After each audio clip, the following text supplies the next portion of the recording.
Hey, it's Mark Ferguson with Investor More, and I will be buying a very interesting property here soon. It is this 8-plex that is pretty rough. And I wanted to talk about how interest rates impact the purchase of this property from an investor's point of view. So we'll go over some numbers, show you how big of a difference high versus low interest rates make. And then once we buy this property, which will be in about 2 weeks, we'll go through at least one unit, show you what it looks like. It's pretty rough, and how much we paid for it, all of that. This was an MLS purchase, so it's for sale on the MLS. It's a pretty good deal, I think, and we've got a lot of opportunity to improve the property as well. And that's really the only reason I would buy rental properties right now, because it's really hard for them to cash flow with interest rates being so high. And the reason for me to buy them is because I can improve them, I can add value, I can add equity, and then hopefully down the road, rates drop, and you can make money monthly as well, because that's really hard to do right now. Now, what's interesting, I was told that this used to be the old train depot, and it looks too big for that, but we'll talk about that too. But this goes in line with some old pictures I saw of that train depot. So we'll talk about that in the future here as well once I purchase it. But now let's look at the numbers, and I'll show you how different interest rates can make a purchase like this and really make it either worthwhile or not worthwhile for investors. And that those rates also have other impacts as well, as far as rents, building new rental properties. It really can put a damper on inventory. And if you put a damper on inventory, that means there's not enough properties. That means rents go up, people struggle to find housing. So it really is important to know these numbers and see how much they impact housing, because I think there's a misconception that high rates make housing more affordable and they make it cheaper and they make it better. That's not really the case. So I won't give you the exact price of this property yet because I haven't bought it, but we'll just use a $600,000 rental property as an example. Now, in this example, we're doing 20% down. However, a lot of times when I buy properties, I'm actually using private money. I'm not putting any money down, and then I refinance later, get a lot of my money out. Because again, for me to buy this as a typical rental where I'm putting 20% down, it makes very, very little sense because it would take so much money and such a large outlay for a little return. So if we did a $600,000 loan with 20% down, that means your loan amount would be $480,000. Your down payment would be $120,000, and it actually brings in $4,000 in rent a month. So this is an awful investment right now based on these numbers. But one of the reasons it's cheaper, and $600,000 is very cheap for an 8-plex in our area, Northern Colorado, is because the numbers are so awful right now. And what we do is we come in and make the numbers better so it's not so awful, and make the property better as well. And I know some people say, oh, it's bad to fix up housing and make it more expensive. There's a lot of people who want nice housing and are willing to pay for it. And there's still some really bad housing out there too. So we are definitely not doing this to every single property out there, and you have an option. Now, I just did a video about the 99-unit apartment complex in Aurora, Colorado that was evicted by the city in 6 days. This particular property I'm buying, if they're using the same guidelines, probably would have done that to this landlord too and evicted all the tenants and said you have to bring it up to code. Unless there were other issues going on, which I talk about in that video. But it's not just investors doing it. Cities want properties taken care of. They have codes. They have all kinds of safety guidelines, and they may force you to fix up the properties anyway. All right, so those are the basic numbers right now, but let's look at what the actual expenses might be and how much cash you might need, because this isn't everything.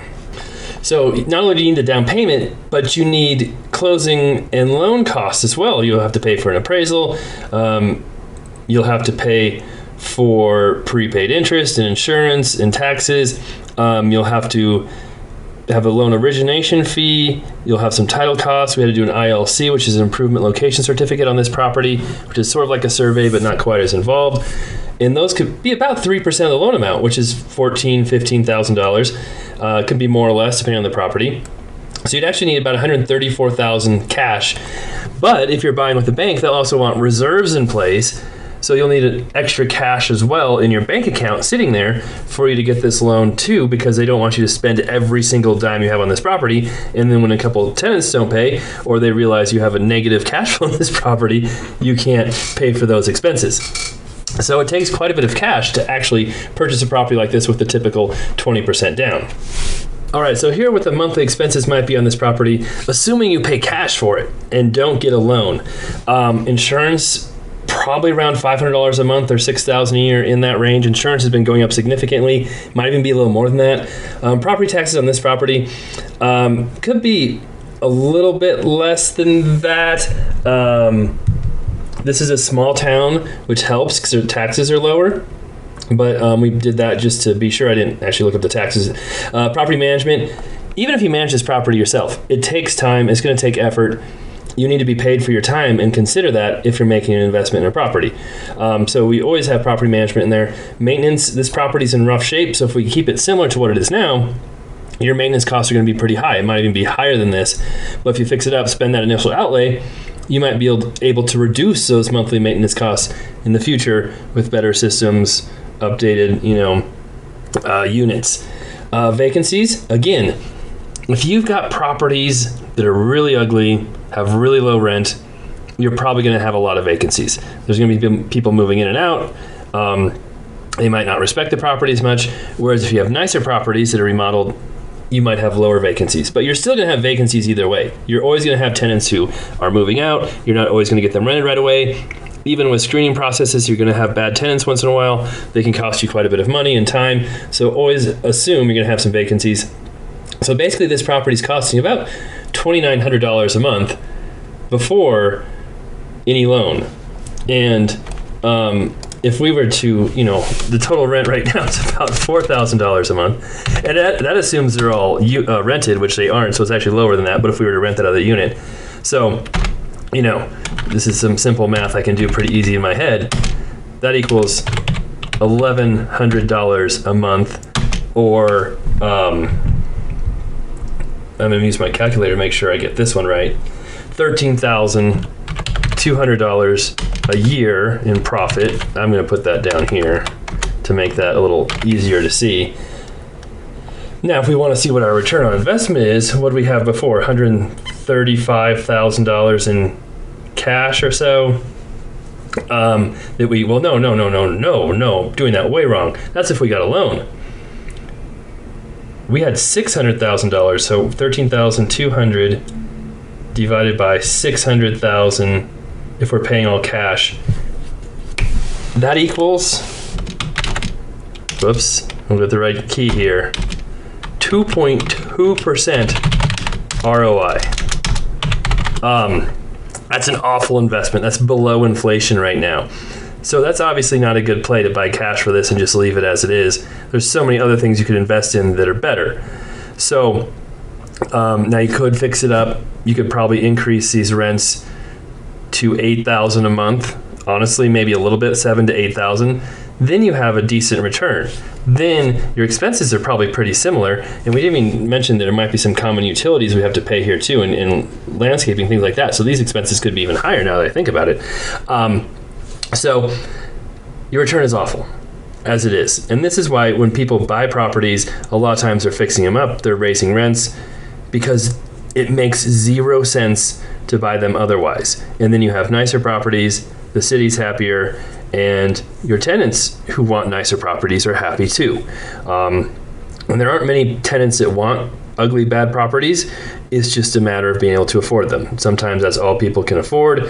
And I talk to a lot of people who, complain about bad properties, bad landlords, properties that need work, that aren't nice. And I'm like, hey, why don't you move? Why don't you move to a nicer place? And they're like, well, we can't afford it. And that makes sense, right? But there's a reason why it's cheap. So from this standpoint, it doesn't make any sense. But let's look at what happens if we have a loan. Okay, so we're on Bankrate, their amortization calculator. If our loan amount is $480,000, we have a 30-year loan term, which could be hard to get for an investor. We'll talk about that in a second. And at an 8% interest rate, your payment's $35.22. Now, I just did a big refinance in a bunch of properties, and my rate as an investor was actually 9. That makes the payment $38.62. But my payment can also go down, which is really cool. And I have a video that goes over that refinance. But if interest rates go down, my payment will automatically go down. That's one reason why the interest rate might be a little higher than some other investor loans. But that's a lot of payment there, right? And so this is principal and interest and a 30-year loan. Now, as an investor, they don't have a 25-year option. But I can't type it in, can I? Well, I don't like this one anymore. Maybe you're getting a 25-year loan or a 20-year loan because banks tend to not give 30-year loans on investment properties. Now your payment jumps to $43.19. So let's just assume our payment is somewhere around $4,000 just to make this simple and easy. Now we already had our other expenses in here. We're gonna make it even $3,000 just because of some of the other costs. And our taxes and insurance are included in here, so we don't need to add them to this payment. A lot of times your mortgage payment will include taxes and insurance. They're escrowed into it, but we already included them up here, so we are not going to include them again. So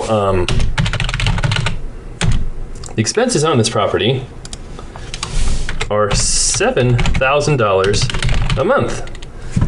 And you're making $4,000 a month in rent. So you lose $3,000 a month on this property right now if you just left it as it is and didn't do anything special. Now, this is a cheap property. I mentioned this property is actually one of the cheaper ones in the area. There's reasons for it, as we'll show in the video coming up. But even if we raised rents, like let's say we fix it up, we raise rents, and the thing to remember is it costs money to fix up a property too. We might be able to get rents to $8,000 a month. Might. So now you're making $1,000 a month, and you had, let's see how much money we had. What do we have? $135,000 in down payment and closing costs. Plus, we've got repair costs that might be, $100,000 once you do all the units. It could be more than that as well. And so you've got I can do this math too. $235,000 in investment and $1,000 a month in profit. So we'll do $12,000. That's $1,000 times 12 for every month because we want to do a yearly number here. $12,000 divided by 235,000. You're getting a 5% return on your money. 5. Again, not very good. For when I first bought my rental properties, I wanted a 15% return on everything or more on cash flow. It's hard to do, really hard to get, but it's possible. It's still somewhat possible now in certain properties, but you've really got to work hard to do it. And this kind of shows how tricky it is to buy rentals right now. And even fixing up this property and getting a great deal, at least you're making some money, right? Most properties right now, you're making zero. So what I really want to show is what happens if interest rates go down. Well, if interest rates go down, we'll keep this at 20 years. We'll keep this loan amount the same. Well, let's say interest rates drop to 5. That might be a bit aggressive because for an investor, that means they're really around 4 for regular people, not investors. Your payment drops to, we'll say $3,000 a month because of the 20-year amortization. So now we're making $2,000 a month. Now we're making 10% because here we'll change these numbers. So now you've got $24,000 a month coming in divided by that. Now it's a better investment. Now it makes sense for a lot of people. But really, you might be thinking, man, that's really just not worth it to go through all that hassle. And you know what? You're right.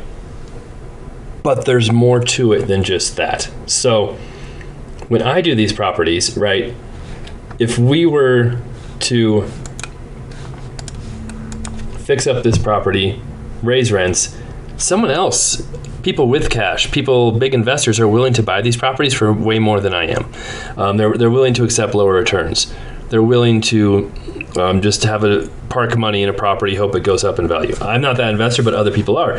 So if we have $8,000 a month coming in rent, which is $96,000 a year in income, And, we're not going to do the full expense pull out here for every single thing, but we're just going to do a basic gross rent multiplier number, because that's really close to what property is selling for, which is, we're going to say that GRM is 8.5 in our area.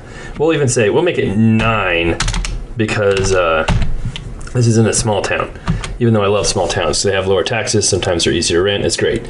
But anyway, what we do is we get out our calculator again. 96,000, whoa. Try that again. Divide it by 0.09, you're dividing it by 9%. That gives us the value of the property to another investor if we fix it up, are able to rent it for more. And another investor might come along and say, hey, I will pay $1,066,000 for this property. We had 600,000 into it, and we had at least $100,000 in repairs. We're going to subtract another $50,000 for extra repairs, closing costs, things like that might come up. We've gained $316,000 in equity from a 200 and some $1,000 investment. That's a huge wealth builder real estate can create, even when rates are high, even when prices are high like they are right now. That's why it's worth doing these deals. That's why I do these deals. And something else you can look at too in the future is, let's just say it's worth $1 million, I can go to a bank, get a 75% loan to value loan. I can pull out $750,000, get a new loan. It won't cash flow very much. That's the thing. I'm not going to make very much monthly, but I'm going to be able to pay off the loan. I'm going to be able to pay off all the repairs I made, and I'm going to get my down payment back as well. Because you remember my loan was $480. Oops. Boy, my fat fingers today. So I'm getting $270-some thousand, maybe $250,000 back after closing costs, which will pay for almost all those repairs, almost that down payment. Now I have a property that's got $250,000 in equity. Might make a little bit of money, not much, but I've got no money invested into it. And in the future, rents should increase, values should increase. And if you keep doing this over and over again, you're able to build a very nice portfolio with properties. So you still can make money in today's market. It's not as easy as it was before, that's for sure. Because before you would do this, you'd pull money out, you'd get all your money back, and then you'd still make a pretty good amount every month in cash flow as well. And you can still do that in certain markets too. In different markets where properties are cheaper, it's way easier to do this as well, because the cheaper the property is, usually the better your rent to value ratio is. So for this property, it's still a good deal for me because I can build equity, net worth. I can make a lot of videos about it on YouTube, and people will like to see the process. But most real estate investors are not getting rich, are not making tons of money from just pure cash flow. If you buy enough properties, if you've done it over time, if you've had 10, 20 years of building, yes, you can definitely retire. You can live very well from the cash flow. But if you're just starting out, you're just buying properties, it takes time to get the ball rolling, to build that snowball. And not every property is going to make a ton of money right away. Landlords are not just rolling around in money rooms like Scrooge McDuck. And a lot of them are equity heavy. They have tons of equity in properties, but that's not cash in your pocket. That's not money you can spend unless you go through the refinance process, do that, and that can be tricky as well. So that gives you an idea of the numbers and an idea of why I would do this deal and an idea of how much interest rates impact things. And honestly, they don't impact them as much as you would think they would. $1,000 difference is pretty good, but not a crazy amount. Now, honestly, the years make a huge difference. If you can get 30-year loans, that lowers your payment even more. Now you have pretty good cash flow. A lot of people say you need 15-year loans. If you have 15-year loans, your payment goes up significantly if you lost all your cash flow. I think 15-year loans are way riskier than 30-year loans. You might have a slightly lower interest rate with 15-year loans. Sorry, we should do that. Save you a little bit of money. But yeah, that's why I try to get the longest loan I can. We try to pull out cash in the property so we can keep buying more properties, invest in more properties. But the recent properties I've bought do make a little bit of money, but it's not a ton. The advantage is in building equity, building net worth, and future investment. That's really what investing is about. And it is not just massive home run after home run after home run.